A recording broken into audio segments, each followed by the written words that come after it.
Assalamualaikum warahmatullahi wabarakatuh. Saya Alfi Rizkina Lubis.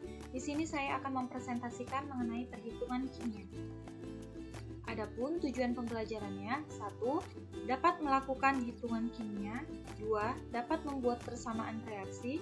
3. Dapat menentukan reaksi pembatas.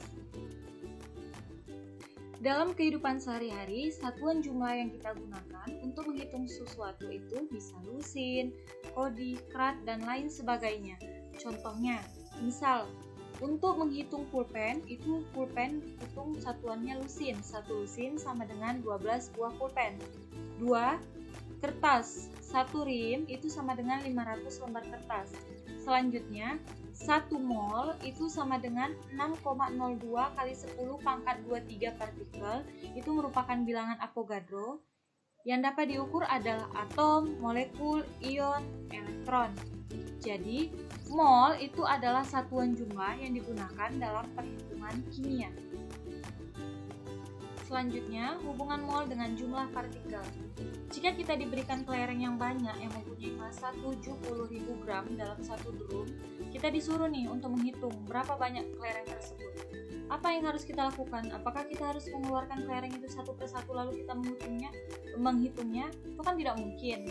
Itu pun halnya dengan kimiawan yang disuruh untuk menghitung partikel-partikel berukuran kecil yang luar biasa banyaknya dalam suatu zat.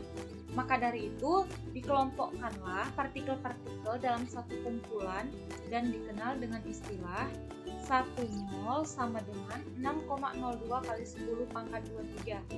Jadi, hubungan antara jumlah mol dan jumlah partikel adalah X sama dengan N dikali L, N sama dengan X per L, N itu adalah gram per mR, sama dengan X per L, di mana X adalah jumlah partikel, N adalah molar, dan L adalah bilangan Avogadro 6,02 kali 10 pangkat 23. Contoh soal 1. Berapa jumlah mol dalam 1,806 kali 10 pangkat 22 atom perak?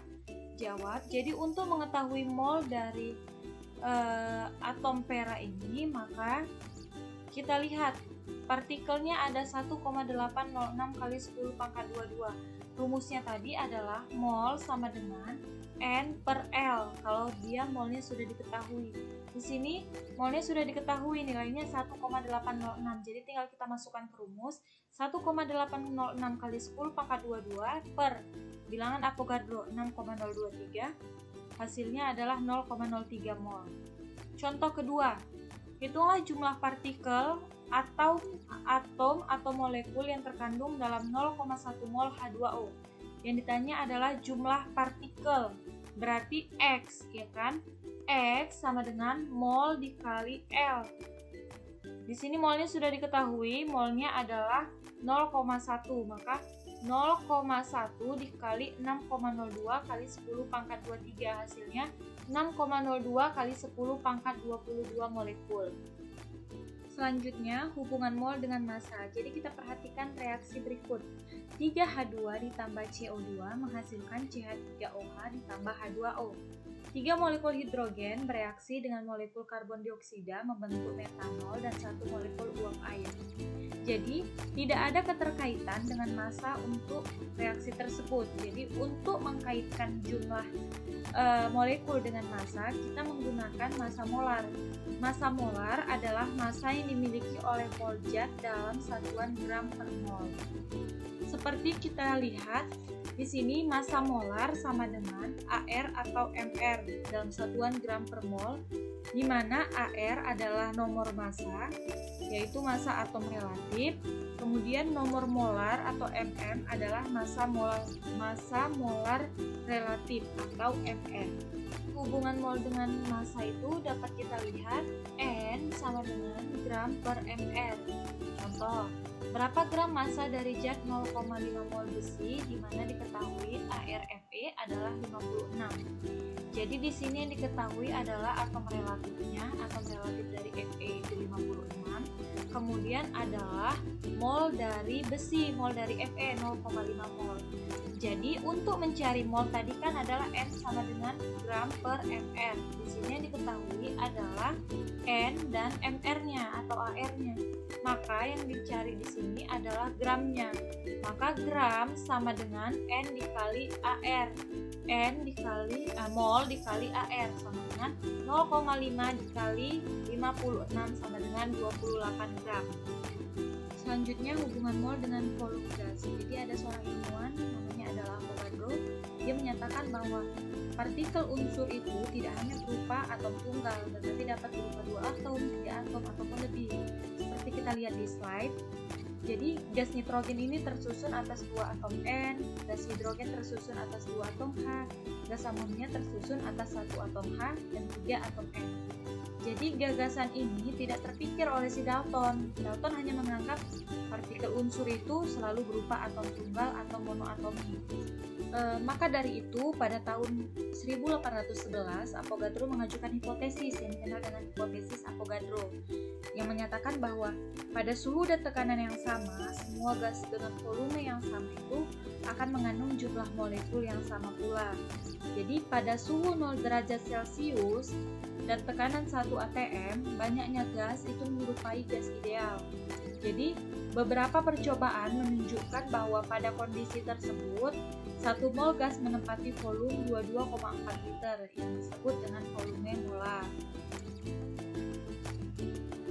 Jadi hubungan antara jumlah mol dan volume adalah volume molar gas adalah volume 1 mol gas pada suhu dan tekanan tertentu. Rumus volume molar dalam kondisi STP atau standar temperatur and pressure 0 derajat Celcius 1 atm itu adalah V sama dengan N mol. N itu adalah mol dikali 22,4 liter per mol. Selanjutnya, rumus volume molar dalam kondisi RTP room temperature and pressure 25 derajat Celcius 1 atm itu V sama dengan N dikali 24 liter per mol. Rumus volume molar dalam kondisi suhu dan tekanan tertentu, tekanan dikali volume sama dengan mol dikali R dikali T. Selanjutnya rumus volume molar dalam kondisi pada saat perbandingan itu V1 per V2 sama dengan N1 per N2. Selanjutnya contoh soal. Berapa liter volume dari 15 gram gas NO di mana N14, O16 bila diukur pada suhu 27 derajat Celcius dan tekanan 1 atm? Jawab. Yang diketahui di sini adalah gram dari gas NO itu 15, kemudian MR-nya itu 14 ditambah dengan 16 berarti 30, suhunya 27, P-nya atau tekanannya 1 atm. Maka untuk mengetahui volumenya, rumusnya kan adalah P dikali V sama dengan N dikali R dikali P. Di sini kita belum tahu nih berapa molnya, maka kita cari dulu molnya. Dengan rumus N sama dengan gram per mR. Mol sama dengan massa per mR sama dengan 15 per 30, 0,5 mol.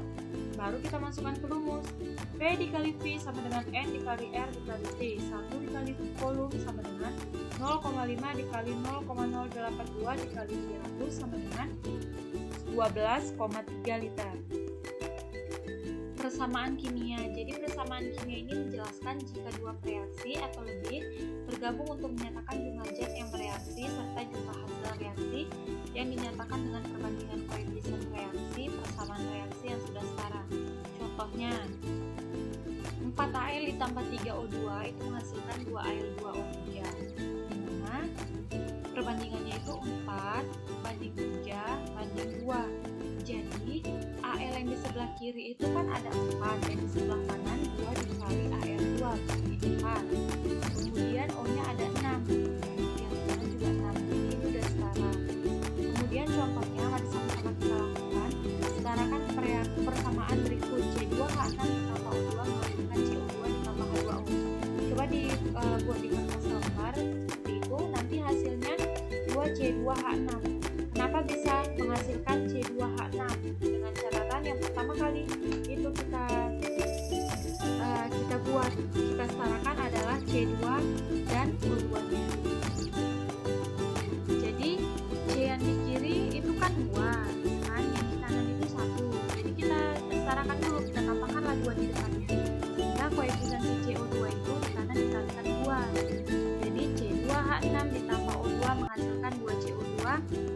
dengan H2O.